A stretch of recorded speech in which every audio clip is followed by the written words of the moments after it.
I'm not gonna miss another milestone like that. They keep coming. They don't leave me alone.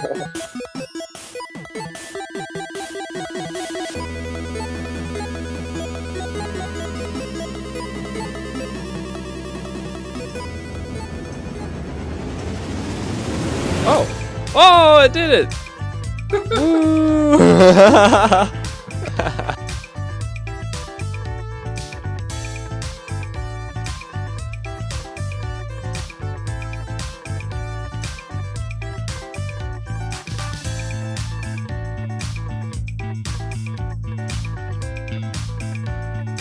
Woo! Howdy folks, EJ here, and as you can tell, we just hit 1,000 subscribers, which is mind-blowing. I honestly never expected to get this far, and it's still hard for me to wrap my head around the fact that 1,000 people like what nonsense I put on the internet. I'm so glad there are people out there who are interested in what I do. I can't express how thankful I am and how excited I am to continue making content for you all to enjoy. I've kind of been busy and stressed in my real life lately, which is why I haven't been posting much for the past year, but coming back to find that so many new people are around, I just have to start doing videos again. Without you guys, I wouldn't even be doing this. So thank you all so much. Now some of you may be wondering how I got to this point. And to be honest, so am I. How did I, the absolute noobiest of noobs, become a Minecraft expert and crazy YouTuber that I am today? Well, in order to show how far I've come, we need to go way back to the beginning. I guess it's time for a blast from the past.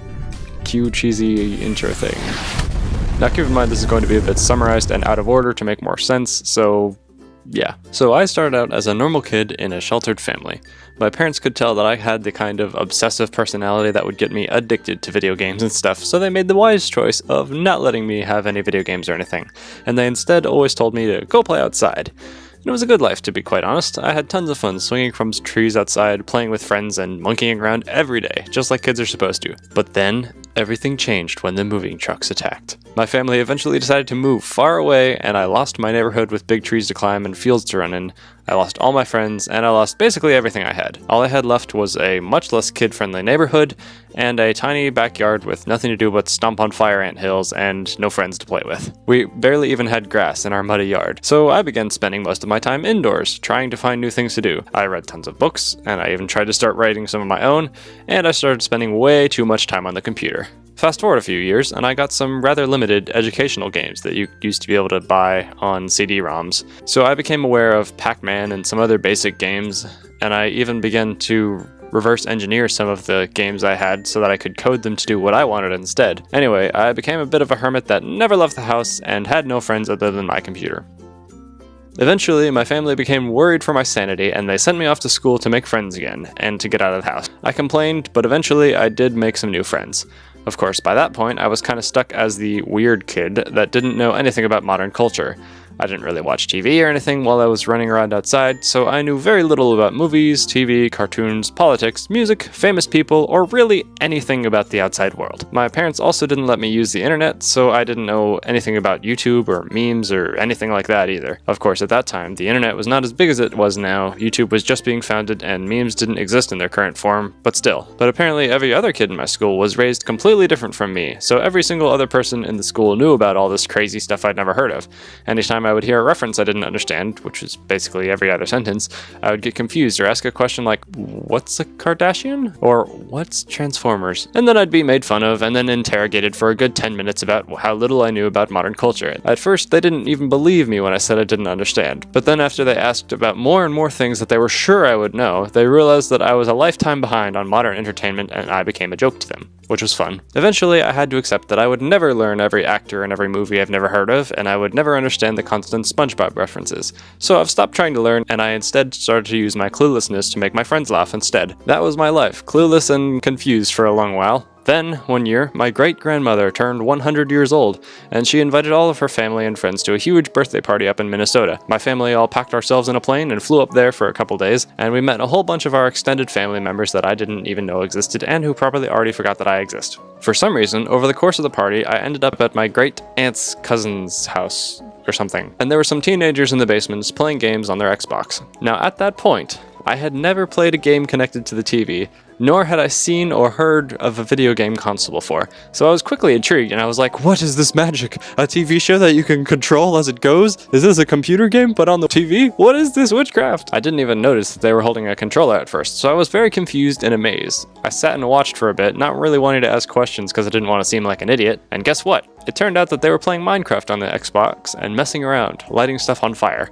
I didn't really understand the game, so I asked why they weren't exploring that interesting cave dungeon thing over there, and they replied, because we built it? There's nothing here to explore. We already know everything that's there. And I was like, what? You can build the level in this game? And they just kind of stared at me like, are you serious? Have you never heard of Minecraft? And I had to reply honestly that I had never heard of it, and then they aggressively ordered me to go home, Google it, and play it. I kind of forgot it for a few months after that, but eventually I did end up getting like an old school iPod Touch first generation or something like that, and I ended up searching Minecraft on the old App Store for that, and I found Minecraft Pocket Edition, and I was like, oh, cool, there's a free trial. So I installed that. It was, It was like a hybrid of creative mode and survival mode, and you couldn't save any progress on the world you built. You basically had unlimited resources, but you could still die by zombies, and if your device crashed or you closed the game, your world was gone. So I remembered messing around with it for a week or so, trying my best to build a cool base and trying to avoid getting my world reset. Then my iPod ran out of battery one day and I was like, oh, boom, no more world. So I rage quit.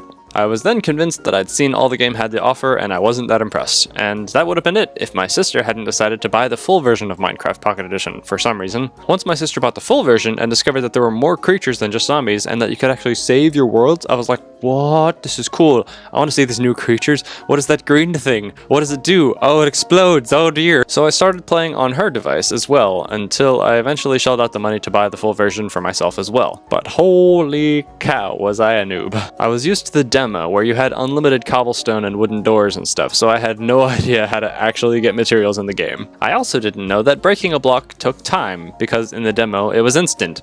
So there I was in survival mode, and my first thought was to start punching a stone wall with my fists to try to make a home for myself. It took ages, and I didn't have a clue why. But I didn't know any better, so I just kept at it. One eternity later. Then I found iron ore, and I didn't know what it was, so I excitedly started punching that one too.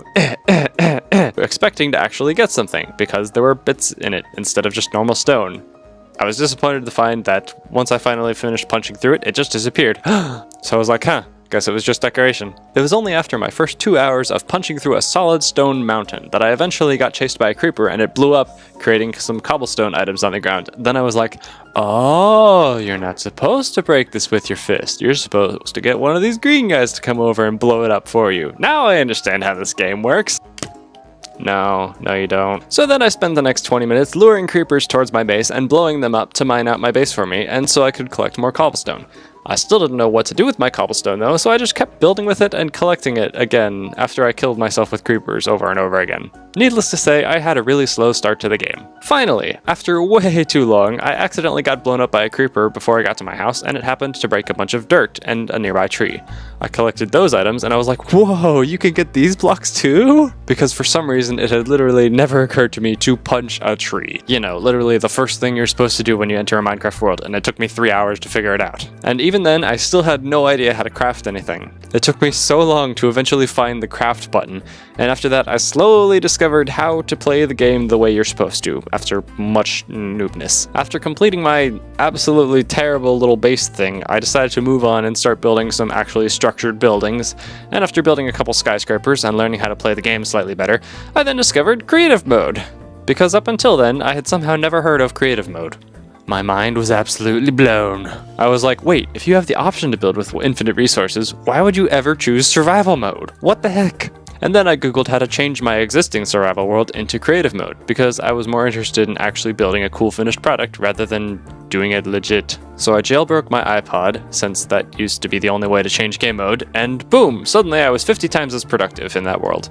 I built a whole city block, and it looked pretty terrible, but I was proud of it.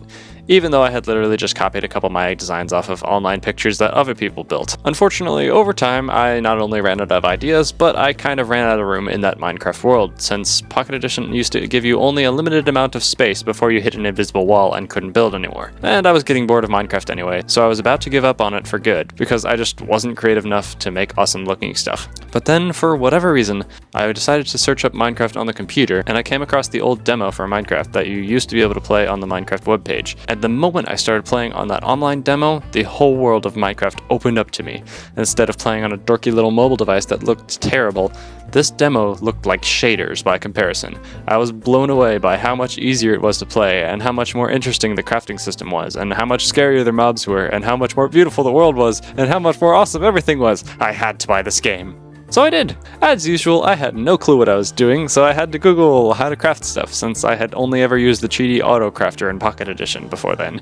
But by needing to look up stuff online, that was the first time my family had ever allowed me to really start using the internet. And while I was researching, I came across videos on the internet for the first time. My mind was blown for like the 7th time in this video. I saw videos of people showing off mods, the likes of which I have never seen. I saw videos of command blocks and redstone, things I never knew existed.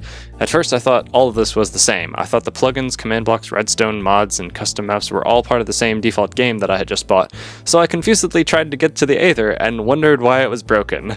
I tried to set up warps and wondered what I was doing wrong. And I couldn't even figure out how to activate a command block, so I eventually gave up and didn't touch them again for months. But I did start to get the hang of redstone after parsing through the logic of how Sethbling's useless lever worked. Then I learned what each redstone component did, and I slowly started to learn. I set up my first minigame in preparation for releasing it as a map, which never happened. Over time, I found Dragnoz's videos, and I learned how to actually activate a command block. Whoa! Then things got interesting. I ditched the redstone in my contraptions and started using command blocks, because why use pistons when you can use /setblock? I didn't really see it as cheating, I just saw it as using another tool in my arsenal, so I started building command block contraptions instead of redstone ones. And I kept learning, getting better, having fun, inventing, solving problems. The more I discovered, the more I built, the more I wanted to show it off to others, because I started to get ideas for my own stuff, beyond just what the internet was showing me. I converted my old Pocket Edition world to PC Edition, and I began learning how to use MC Edit too, to put everything I had created into one spectacular map. I was going to make it the most mind-blowing adventure map ever, or so I thought. Turns out, I had invented so much, and it was also disorganized, that the story that I had invented to tie it all together became really, really stupid. And all the builds were terrible, so I basically was forced to abandon the idea. But out of the experience, I had gotten some valuable lessons. And that was when I discovered how to get onto multiplayer servers, and I began playing online with other people.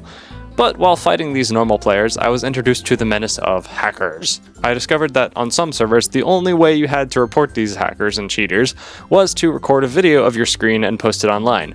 So I had to figure out how to do that and make a video, which wasn't really a problem. The problem was, my parents did not want me to post any videos online because they didn't want me to ruin my image for future employers or something like that. So after begging my parents for permission, I finally convinced them to let me bring some hackers to justice in a couple videos. But I wasn't really allowed to post anything more than that. So, my entire channel was made just as a random account with a stupid name devoted to only catching and reporting hackers, in a vague attempt to make the servers I played on a better place. But over time, a weird thing started to happen. A few people actually subscribed to my channel for some reason, and they commented, asking me to post a video of actually playing the game instead of just reporting hackers. It had been a few months since my first video, so I had legitimately forgotten that I was only supposed to post one type of video. So I was like, yeah, sure, I'll try it out. And I did. I made a typical let's play a minigame type of video, like hundreds of thousands of other Minecraft channels already do. Yes, it was terrible. Yes, it was not worth watching, and yes, the thumbnail was garbage. But the thing is, I had fun doing it. So I did it again. More than once. A lot of times, actually. And I started posting videos of other things, like playing around with the clone command the day that it was announced in the snapshot. And people started to find my videos. I don't know why, I don't know how, but somehow, amongst the flood of other Minecraft channels out there, some of you wonderful people found my channel. You brave pioneers saw that I only had a couple of subscribers, but you didn't care. You still liked what I was doing enough to subscribe to a loser like me. You proved to me that you don't have to have a bajillion subscribers in order to be successful or famous or appreciated or anything. As long as you're having fun doing it, it's still worth it. I was so excited to get only 10 subscribers, so I made a little 10 subscriber special where I tried to release Blocked In, my first actual minigame map. But of course, the moment I released it, Minecraft updates broke it like 7 times, so that was fun. And as more and more of you wonderful people subscribed, I began to have a lot more fun making videos, and I began to try actually making them more interesting and better quality. It made them a bit slower to produce, of course, but I figured it was worth it to make better videos for you guys. You awesome people chose to like my work anyway, and stay with me. Then I hit 100 subscribers, and the little young EJ monkey I was could barely believe what had just happened. I started making a 100 subscriber special, but before I could even complete it, I hit 200 subscribers, and I was like, what? Well, I guess I'm gonna have to save this for 300 subscriber special? Then I hit 300, and I was like, well, okay, this is the problem. I was gobsmacked. And around the same time, I happened to have the most obscure encounter that changed the course of my channel and my life. I reluctantly watched a video that someone self-advertised on Exumavoid's channel, and in that random video, I saw a comment asking for participants in a Redstone game show. So I hit up this random dude that I had no business talking to, and I was asking about the game show, not really thinking that I would be invited. But lo and behold, I was invited to participate in the game show. The guy in charge never ended up posting that video, but that was the first time I had ever really met up with other Minecraft players just like me.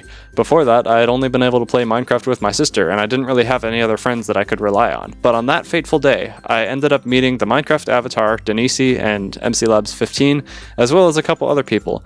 And for some reason, we stayed in touch. And through that opportunity, I ended up meeting Emblor, Bluewings, and a bunch of their friends. And through that whole group, it led me to almost every single Minecraft friendship that I have today. I finally had a group of friends to record with and make more interesting videos with. I officially started an SMP, and Edcraft rekindled my love of survival mode, which I had really lost while I was trying to invent ever cooler gadgets. And from there, it was a snowball of amazing times, charity streams, stupid videos, and tons of fun. This year, I got to go to Mindfair and meet some of my best friends in person, after knowing them for years online. It has been a wild ride. I mean, yes, there were some times where I was too busy and tired to keep making videos, or where I became too obsessed with making them, so my family forced me to stop so I could get a grip on my life. And there have been times where I was simply too unmotivated, too uninspired, or simply bored of making videos. Sometimes I even get stuck not being able to post a video that I have ready because I feel like I have to post a certain special mind-blowing video first before I'm allowed to post a lower quality one. But through all of that, I have never wanted to quit YouTube for good. And now we're here, 1,000 subscribers. This was not me at all. This was all you. I haven't even posted something that was worth watching in like a year, over a year, but you guys have stayed with me. You amazing, wonderful people actually stayed subscribed to me. You thought I was still worth your time and worth staying subscribed to. So thank you all so much for this milestone. I don't deserve it at all, and you have no idea how thankful I am. I'm really sorry that I haven't done very much to deserve it right now, but I hope to change that. So now, this year is going to be different than my last year of inactivity. I'm going to try my darndest to post a video every week. This is a bad idea. Or even more than one if I'm feeling really insane. I mean, I do have literal years of footage on my computer that I really need to finish editing. I have so many ideas that I want to share with you guys. Unfortunately, I just always kill myself trying to only post the best quality stuff, and I force myself to not be able to post the dumb little videos that I do get done. So I'm going to do my best to try to stop worrying so much about my videos not being good enough, and I'm just going to go for it. I know I still have school, work, and real life kicking me in the butt, but with your encouragement, I hope I can turn my habits around and actually post some good stuff for you guys again. Minecraft or not, inventions or not, I hope there's still going to be something cool for you to see. I'm also going to try to stream more on my second channel so you can see behind the scenes tomfoolery, bloopers, and other day-to-day mischief that my friends and I get up to. And that is how I went from the noobiest of Minecraft noobs into the somewhat less newbie monkey that I am today. I have so many good friends to thank for getting me here, as well as almost 1,000 new friends that I haven't really got to know that well yet, but I hope we can in the future. I love you all, and I hope we can do great things in the future. I don't know what the future holds, but I certainly hope you'll stick with me so we can find out together. So thank you all very much for watching, and I'll see you guys all in 2018. Bye!